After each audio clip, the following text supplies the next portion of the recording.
当美国总统川普放话说希望接管古巴的时候，前古巴领导人卡斯楚大概会气得从坟墓里跳出来，因为他一辈子都在守护古巴，让国家不被美国亲门踏户。为此，他成为美国的眼中钉，甚至号称躲过超过600次的暗杀。到底卡斯楚做了什么，让美国这么恨他？这一集，让我们来了解卡斯楚是怎么让自己跟古巴成为美国无法忽视的力量。如果喜欢我们的人物故事，也欢迎你现在就按赞订阅我们的频道。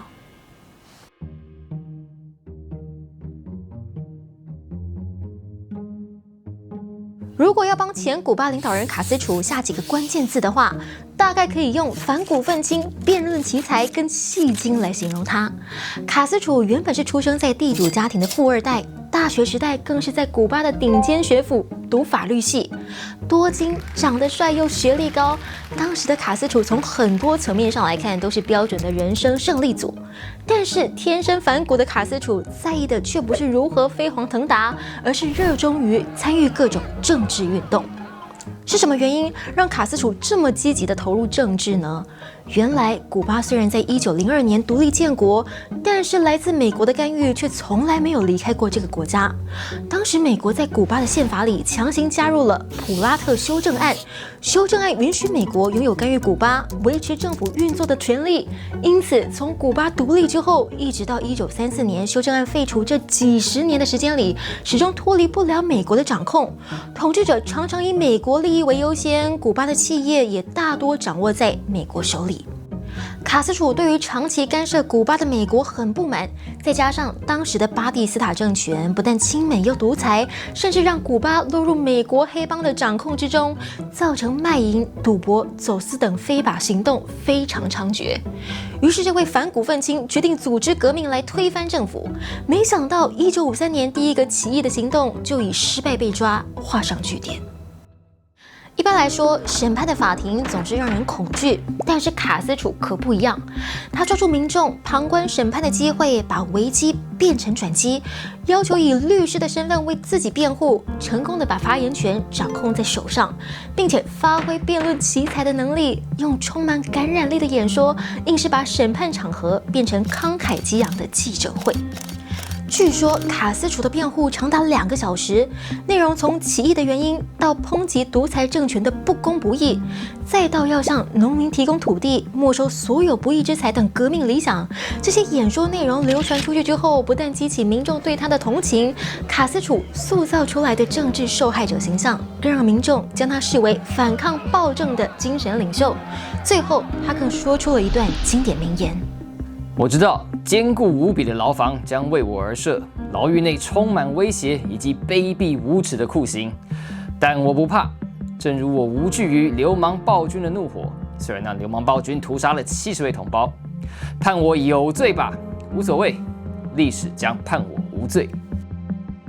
在群众的同情跟声援之下，卡斯楚本来15年的牢狱之灾，最终不到2年就结束了。出狱之后，他选择先流亡墨西哥，一边避避风头，一边为下一次的起义做准备。1年之后的1956年，卡斯楚带着81条好汉重返古巴，想要再次发动革命，推翻独裁政府。没想到，才刚踏上古巴的岸边，革命小队就遭到政府军的猛烈攻击，82人最终只剩下12人保住性命，狼狈地逃进马埃斯特拉山脉躲藏。就算遇到这种绝境，心理素质强大的卡斯楚还是没有放弃目标。这一次，他靠着戏精上身，把生死关头的危机变成制胜的转机。那还记得我们前面提到卡斯楚是妙语如珠的辩论奇才吗？当时的古巴独裁政府很害怕卡斯楚再次运用感染力强大的演讲来鼓动民众反抗统治，所以在卡斯楚重返古巴的时候，政府就下令对他杀无赦，并且不断透过军方发布卡斯楚死亡的消息。那一时之间，全世界都以为卡斯楚已经英年早逝。没想到3个月之后，《纽约时报》却发布了独家的卡斯楚专访。原来卡斯楚的支持者特地安排纽时的记者来采访，而根据卡斯楚的说法，他也抓住了这个机会，在记者面前演了一场戏。明明手下只有10几名士兵，卡斯楚却巧妙地安排他们不停经过记者眼前，甚至安排信差来报告军队的动向，营造出游击队人数众多的假象。在这篇报道的帮助之下，卡斯楚还活着的消息大大激励了所有支持者，也吸引更多人勇敢加入推翻政府的行列。随着政府军输给游击队的次数越来越多，官员们也开始发现大势已去。接着，在1959年1月1号，独裁势力逃离古巴，卡斯楚带着游击队员光荣进入首都，古巴革命到此终于宣告胜利。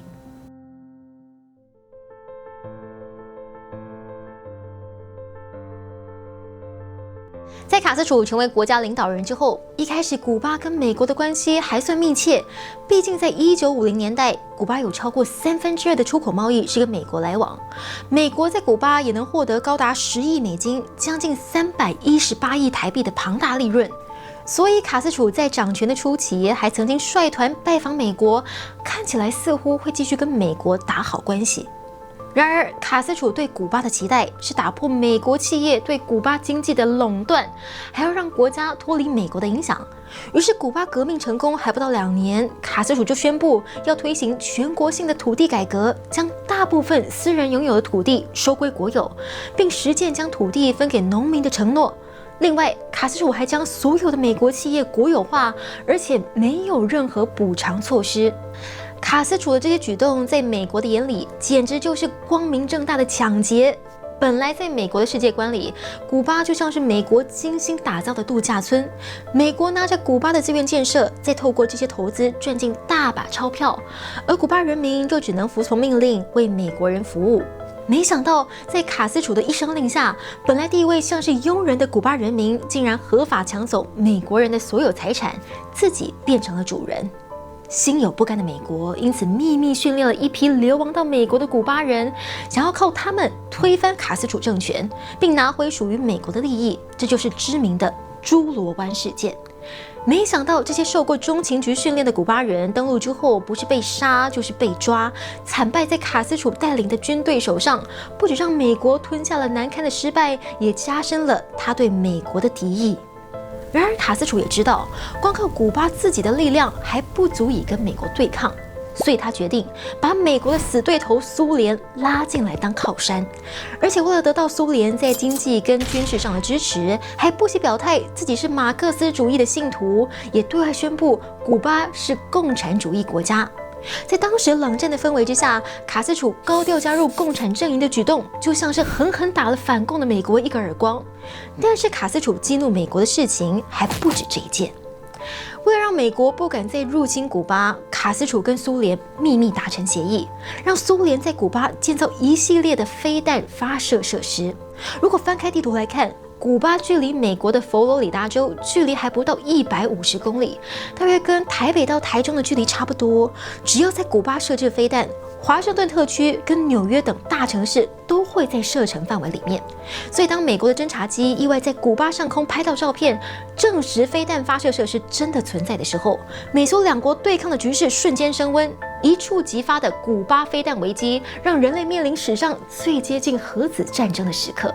在美苏两国领导人想尽办法踩下刹车，来避免核战毁灭世界的时候，卡斯楚却拼命地想踩下油门，极力鼓吹一旦美国攻击古巴，苏联必须以核弹反击，而且为了对美国造成最大的伤害，在必要的时候可以牺牲古巴。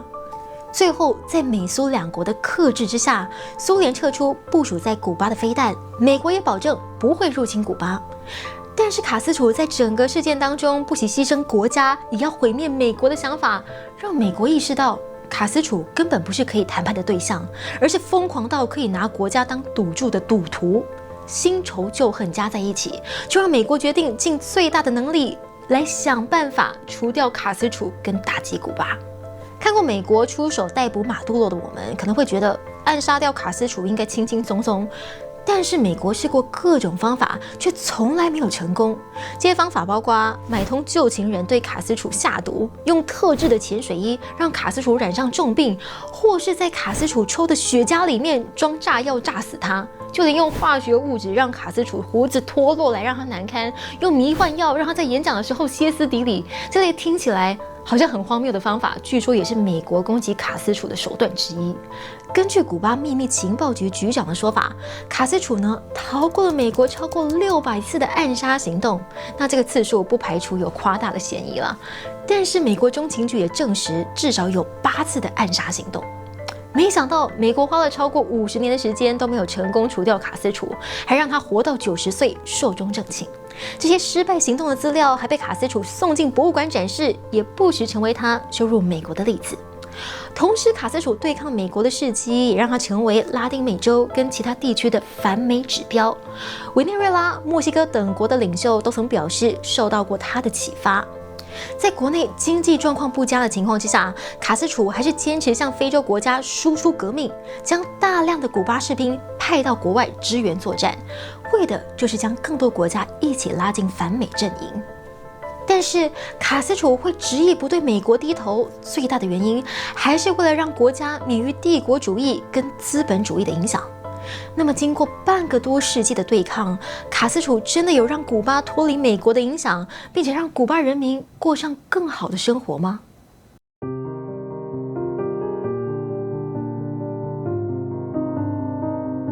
在卡斯楚的统治之下，古巴有2项让世界刮目相看的成就，那就是免费教育跟医疗创造出来的成果。从世界银行的数据上来看，在卡斯楚重视教育的政策之下，古巴教育经费占国内 GDP 的比例，长年以来都超过英美。古巴高达98%的成人识字率，就算跟先进国家相比，也毫不逊色。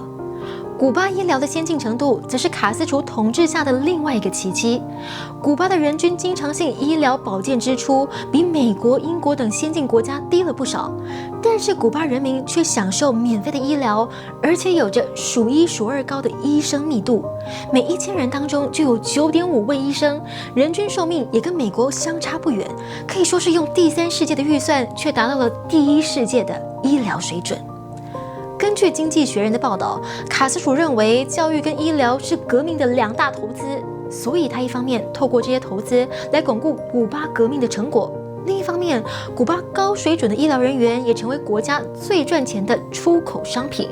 同时呢，还能帮助古巴打破外交孤立。举例来说，委内瑞拉正是用石油跟古巴交换接受过高等教育的医生跟其他领域的专业人士。从这些例子上来看，卡斯楚的确在医疗教育方面改善了古巴人民的生活。然而，这些傲人的成就其实是建立在苏联不计成本的巨额补贴之上。透过苏联每年高达50亿美元的支持，古巴才能在美国的全面禁运之下，相对安稳地度过将近30年的时间。当卡斯楚选择向苏联靠拢的时候，虽然降低了来自美国的影响，但是苏联却取代了美国的位子，让古巴在经济、外交等层面上脱离不了苏联的掌控。然而，过度依赖苏联的结果，就是当苏联在1990年解体之后，古巴的经济也跟着开始崩溃。根据《时代》杂志的资料，在苏联解体之后，古巴经济在短短几年内就萎缩了35%，停电开始成为常态，食物则需要靠配给制才能获得。生活条件的急剧恶化，也让成千上万的古巴人选择渡海逃往美国。当忍无可忍的古巴人民走上街头，向统治者表达愤怒的时候，卡斯楚却没有丝毫反省的迹象，因为人民的生活不是他的优先事项，跟美国对抗才是他一辈子的执念。所以卡斯楚不仅没有改变他的统治模式，也继续用镇压民主运动、打压媒体自由等方式，想要维持他掌控国家的权力。卡斯楚虽然在2008年就已经离开领导人的位子，并于2016年去世，但是古巴直到现在仍然被困在他一手打造出来的设定当中，一样被认为是在美国后院高调反美的共产国家。新的总统也继续把美国的禁运当成国家经济不佳的借口。随着川普在今年1月底颁布行政命令对古巴实施石油封锁之后，整个国家更是陷入严重的人道危机，每天停电长达20小时变成常态，就算买得到食物，也很容易因为停电而无法保存。交通、医疗等公共服务也都因为停电而停摆。愤怒的古巴民众因此再度走上街头，甚至攻击共产党的办公室。有分析指出，这场危机甚至可能带来共产政权的崩溃。Yo pienso que bueno, Cuba sea una amenaza para Estados Unidos entre comillas, según como tú lo veas. Yo creo que Cuba es amenaza para los cubanos, no para Estados Unidos. Para los mismos cubanos que hay, sí, que el gobierno es amenaza para los mismos cubanos. La medida que va a tomar Trump es un poco, creo que dura, porque al final el que va a afectar va a ser al pueblo, no al gobierno。根据路透社的报道，卡斯楚在超过60年前发起革命，承诺要改变古巴，还要让古巴摆脱美国的影响。然而几十年过去了，这位强人留给人民的遗产恐怕很复杂。虽然有获得世界肯定的医疗教育水平，但是民主跟自由还是遥遥无期，连基本的生存都是问题。更讽刺的是，当川普放话要接管古巴的时候，卡斯楚一辈子守护古巴的努力，好像终究是一场空。卡斯楚发起革命的时候，曾经说出“历史会判我无罪”的名言，但历史真的会判卡斯楚无罪吗？